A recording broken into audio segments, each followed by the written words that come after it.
Quand débute cette bifurcation pour vous? Est-ce que c'est la Renaissance? Il y a dans le Moyen Âge, Ouais.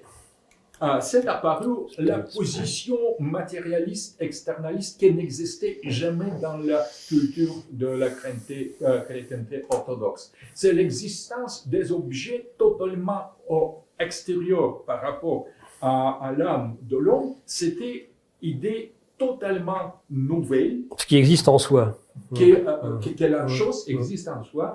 C'était refusé. Au premier moment, Rosseline, Occam et les autres, Oui. ils étaient condamnés par l'Église. Mais peu à peu, ce nominalisme-là, individualisme, matérialisme, externalisme, l'idée qu'il existe quelque chose au-delà de l'homme, totalement indépendant par rapport à l'âme eux-mêmes, c'est l'idée fausse a été reprise comme la base de la vision physique, philosophique, et aussi culturelle. Et c'était un moment de la rupture totale. C'est un peu le retour des hérésies d'ailleurs au sein même du christianisme. Oui, parce que le dualisme. Dualisme et l'idée de l'existence indépendante de l'objet. C'est tellement imprégné déjà dans notre cerveau, ce que nous, avec la peine, c'est la peine pour nous de considérer comme les choses pourraient être considérées d'autrement. Mais c'est le fait historique, c'est le passage historique de la position du réalisme de Thomas d'Aquin et de Hans Scott et Eugène vers la position des nominalistes. Et finalement, le protestantisme a repris cette idée et a fondé sur le nominalisme la doctrine protestante. Et du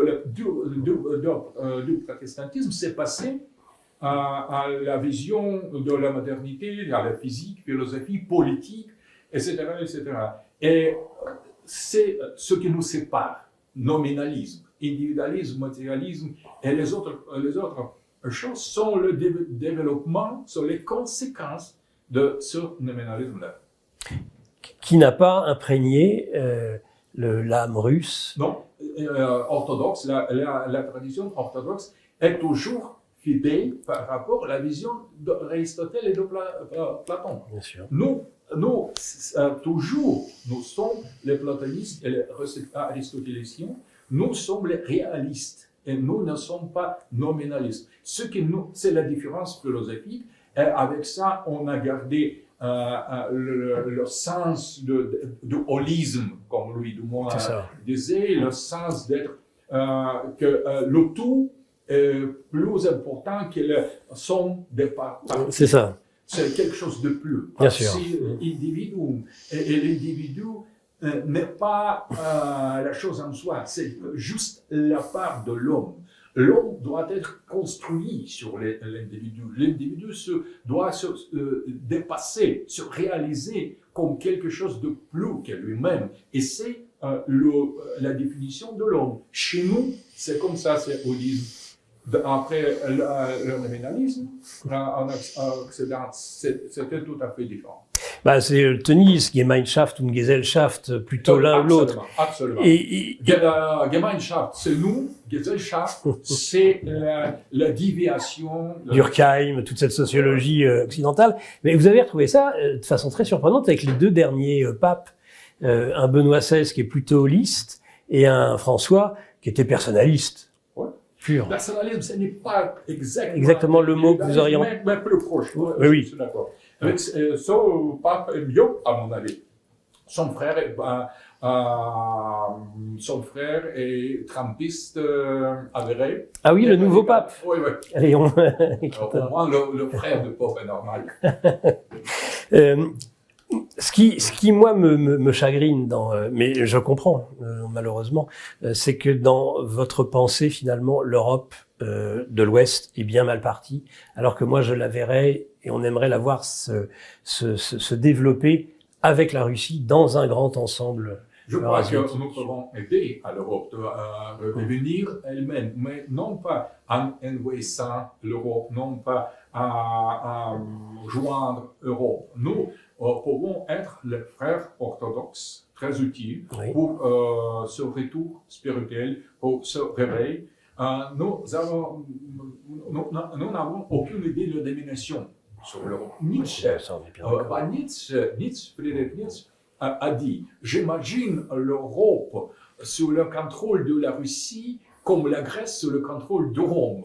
Et ça serait beaucoup mieux si les Russes pourraient envahir l'Europe, et l'Europe pourrait donner le grand impulse, grande énergie de développement culturel. C'était l'idée de Nietzsche. Une fois j'ai répété ça et tous les journaux, tous les On repris. Les Russes veulent Sont nietzschéens. veulent envahir l'Europe, mais j'ai juste cité le philosophe classique. Mais est-ce que l'Europe n'est pas un phénix en elle-même et que de même qu'elle a, après les siècles sombres du Moyen-Âge, il y a eu ce transfert de toute la pensée grecque, entre autres par finalement l'Empire d'Orient, et inversement, est-ce qu'aujourd'hui ce n'est pas l'inverse? Est-ce que ce n'est pas justement l'Orient de l'Europe qui se doit d'inspirer un Occident européen totalement décadent? Je crois que c'est possible. La croissance de l'intérêt pour l'orthodoxie, pour notre culture. Mais à mon avis, nous devons faire ça ensemble. Non seulement s'inspirant de ce qui nous unit, ce qui nous unissait aux origines. Nous devons trouver l'espérance en nous-mêmes, dans notre état, dans notre racine, dans notre identité profonde, pour arriver au réveil. Nous devons nous réveiller, et je crois que si on suit ce chemin, on n'arrivera pas à la Sainte Russie par rapport à l'Europe. L'Europe reviendra à Sainte Europe, quelque chose de l'état profond de sa propre racine, de sa propre tradition, de sa propre métaphysique. Et on peut s'inspirer mutuellement. On peut s'inspirer de cette Europe, Sainte Europe, comme de cette Grèce, de cette Byzance, de cette Bien sûr. et donc ça sera mutuel. Ça ne sera pas, disons, compétition de deux images. Nous devons avoir l'image commune qui peut nous inspirer.